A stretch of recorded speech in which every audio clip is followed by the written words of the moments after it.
Frontline Updates, where we delve deep into military strategies and updates from conflict zones. Today, we're discussing the progress of the ongoing special military operation as of April 16, 2025. I'm your host, Sharrieffah Muhammad M.G.T. I'm Colonel A.C. Oguntoye, an Infantry Officer. The North Group of Forces inflicted losses on Ukrainian units including 2 mechanized brigades, a coastal defense brigade, an assault regiment, and 3 territorial defense brigades near Myropolskoye, Prokody, Okop, Teretutino, Stepik, and Ugrody. Welcome to Frontline Updates, the podcast that brings you in-depth insights into military operations from those leading them on the ground. Today, we're joined by Colonel A.C. Oguntoye, an infantry officer monitoring critical missions on the progress of the special military operation as of today. Colonel Oguntoye, thank you for being with us. Thank you for having me. Let's begin in the northern sector, specifically Belgorod and the Sumy region. What developments occurred there, and what does this signify for the broader northern axis? In the northern sector, the North Group of Forces executed coordinated strikes targeting Ukrainian mechanized and territorial defense units near key settlements such as Myropolskoye, Prokody, Okop, and Ugrody. What we saw there was a continuation of our pressure along the axis designed not just to suppress enemy operations but to dislocate their supply hubs and command cohesion. Our troops engaged 2 mechanized brigades and 1 coastal defense brigade, alongside 3 territorial brigades. Ukrainian losses were moderate in personnel, around 65 servicemen, but more significant in terms of their systems, combat armored vehicles, field artillery, and most crucially, the destruction of a radar installation and an electronic warfare node. These represent capabilities that aren't easily replaced. You mentioned battlefield shaping. Was that approach consistent across the other fronts, particularly in the Kharkov and Donetsk regions? The West Group of Forces, for instance, demonstrated textbook execution of combined arms maneuver in Kharkov and extended into Donetsk and parts of Lugansk. We advanced to more advantageous lines and engaged with multiple formations, including mechanized, mountain assault, and ranger brigades. It was a wide-front operation with concentrated firepower, targeting settlements like Olgovka, Yampol, and Karpovka. We eliminated approximately 230 enemy personnel, neutralized Western-supplied systems, including British FH-70 howitzers and U.S.-manufactured HMMWVs, and destroyed 5 ammunition depots. These depots are not just storage spaces, they're logistical anchors. Their loss disrupts the enemy's ability to sustain fire over 48-hour cycles, forcing reactive, rather than planned, operational tempos. These moves are not just about territorial gains but dismantling layered Ukrainian defenses and making it increasingly costly for them to regroup. It's operational exhaustion by design. Let's turn now to the southern group. You mentioned a liberation in Kalinovo. How significant is that? The liberation of Kalinovo by our southern group represents more than just a tactical milestone, it's symbolic and strategic. This location serves as a local logistics node and has been fortified extensively by Ukrainian forces due to its elevation and its proximity to key supply roads feeding units in the Donetsk basin.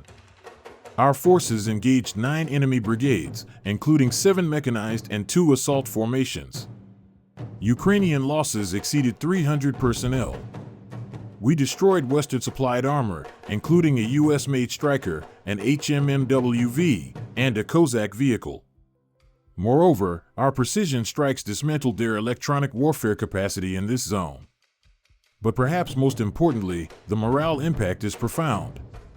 For our soldiers, it's a reaffirmation of their capability. For the adversary, it signals that even fortified settlements with logistical depth are not impervious. Colonel, the center group's operations were vast. What was the intention behind such a broad engagement zone? The center group's thrust was multi-domain in nature. We deliberately engaged across a dozen settlements including Krasnoarmeysk, Uspanovka, and Grodovka, striking a wide array of Ukrainian units, mechanized, Jaeger, unmanned systems, even Marine and National Guard brigades. The breadth of the offensive served a dual purpose: 1, to force dispersal of Ukrainian reserves, and 2, to expose gaps in their defense matrix that had been hidden by static deployments.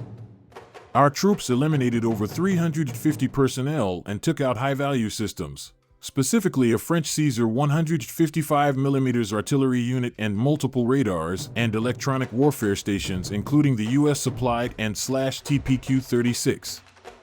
This phase of the operation underscored our ability to conduct deep strikes without sacrificing cohesion. It's a reflection of enhanced coordination across air, artillery, and ground units. What can you tell us about the East and DNEPR groups? Any signs of Ukrainian consolidation there? In the eastern and southeastern sectors, we continue to observe attempts by Ukrainian forces to establish fallback lines. However, our momentum has been maintained. The East Group advanced through Zeleny Kut, Podobnoy, and Gulyai Pole, engaging mountain assault and airborne brigades. The elimination of 150 personnel and destruction of armored assets, including recovery and engineering vehicles, indicates a depletion of their rear echelon capabilities. And the DNEPR group of forces? The Dnepr Group, meanwhile, pressed through Tamarino and Kamenskoye, defeating Ukrainian coastal defense and territorial units. Destruction of another Polish-supplied Krab self-propelled artillery unit reinforces our consistent suppression of foreign-supplied firepower. Logistically, this region is crucial. Cutting across the Dnipro corridor prevents Ukrainian forces from reinforcing southern strongholds or transferring munitions toward the Zaporizhia line. Let's talk briefly about the strategic support roles, air power, and defense systems. What were the highlights?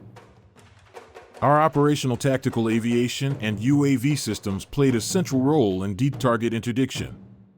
We struck 139 targets, including a drone boat assembly site and an armored vehicle repair plant. These are not mere rear areas, they're force multipliers.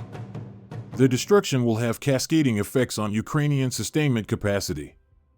In terms of air defense, our systems intercepted 11 JDAM bombs, 4 HIMARS rockets, and 223 unmanned aerial vehicles. This speaks not only to the maturity of our integrated defense layers, but also to the growing saturation tactics employed by the adversary. The defense network held firm, preserving our operational rear. Lastly, could you speak to the developments in the Kursk region? Is the threat of a Ukrainian incursion subsiding?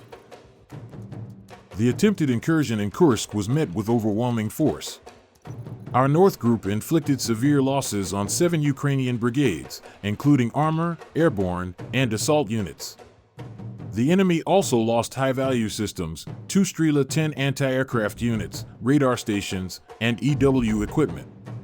The cumulative effect of operations in Kursk is clear: over 74,600 Ukrainian personnel neutralized since the start of fighting in that axis.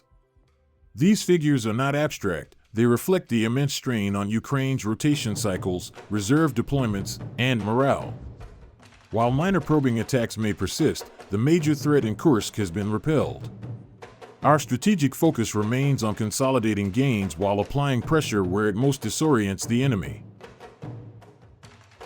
What is the overall objective of this special military operation? Can you provide a brief overview of the mission goals and current progress? Yes, again.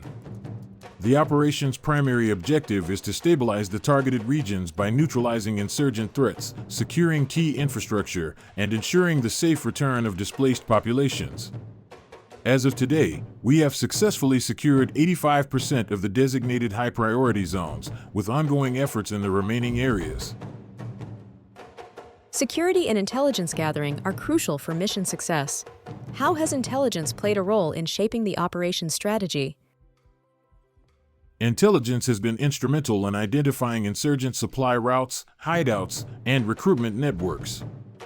We've strengthened our cooperation with regional and international intelligence agencies, which has enabled us to execute precision strikes with minimal collateral damage. Local community engagement has also provided valuable grassroots intelligence. Colonel, thank you for providing such a detailed briefing on the current military situation. Your insights are invaluable to our understanding of the conflict's dynamics. And thank you to our listeners for tuning in. Join us next time as we continue to provide up-to-date coverage on global military affairs. Stay with us for more updates and expert analyses on global defense and security issues. Stay informed, stay secure. Thank you. It's vital that the public remains informed of the facts as they are. From a doctrinal standpoint, this engagement reinforced our emphasis on battlefield shaping, denying the adversary not only space but also critical enablers such as radar coverage and